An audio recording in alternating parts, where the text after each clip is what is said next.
अस्सलाम वालेकुम viewers, welcome back to my YouTube channel. उम्मीद करता हूँ सब खैरियत से होंगे। आज हम बात करेंगे गोयूरिक टैबलेट पर। ये हाइप्रोसीमिया और गोट के लिए बहुत ही ज़्यादा मुफीद है। ये टैबलेट 40 mg और 80 mg में मिलती है।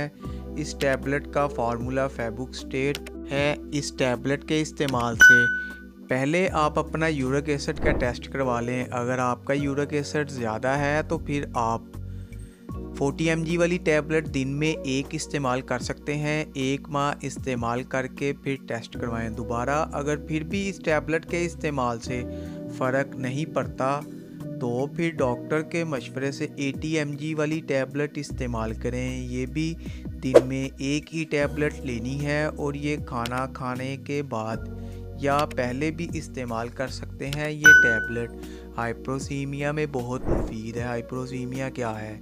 हाइप्रोसीमिया जब खून में यूरिक एसिड की मकदार बहुत ज़्यादा हो जाती है तो इसको हाइप्रोसीमिया कहते हैं। ये इसके लिए बहुत मुफीद है।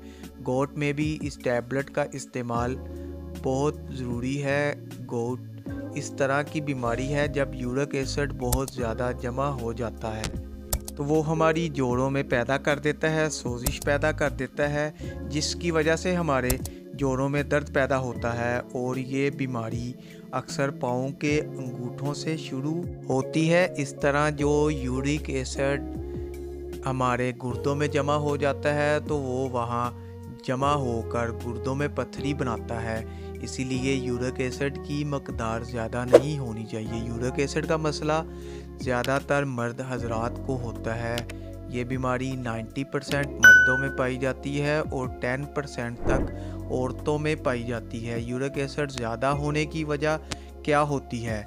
यूरिक एसिड जो लोग शराब नोशी अल्कोहल का इस्तेमाल ज़्यादा करते हैं तो उन लोगों में यूरिक एसिड की ज़्यादा मकदार हो जाती है तो वो लोग इस टैबलेट का इस्तेमाल कर सकते हैं। अब इसके साइड इफ़ेक्ट्स की बात करते हैं। इस मेडिसिन के इस्तेमाल से आपको न्यूट्रोपीनिया हो सकता है। ये क्या है? हमारे जिस्म को वाइट ब्लड सेल्स होते हैं, इनकी मकदार कम होना शुरू हो जाती है, जिससे पता लगता है कि आपकी बॉडी में इन्फेक्शन है। इस टैबलेट के इस्तेमाल से हार्ट बीट इनरेगुलर हो सकती है और सर में दर्द हो सकता है, चक्कर आ सकते हैं, उल्टियाँ आ सकती हैं, डायरिया हो सकता है, कब्ज़ की भी शिकायत हो सकती है और मुंह भी खुश्क रह सकता है। बात करते हैं किन लोगों को इसका इस्तेमाल नहीं करना चाहिए। वो लोग जिनको जिगर का मसला हो वो इस टैबलेट का इस्तेमाल ना करें। जो दिल के मरीज़ हैं वो भी इसको इस्तेमाल ना करें।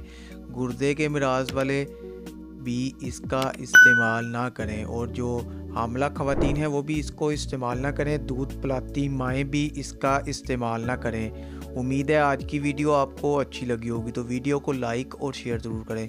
चैनल को अभी तक सब्सक्राइब नहीं किया तो चैनल को सब्सक्राइब करना ना भूलें ताकि नेक्स्ट वीडियो की नोटिफिकेशन आप तक बआसानी पहुंच सके।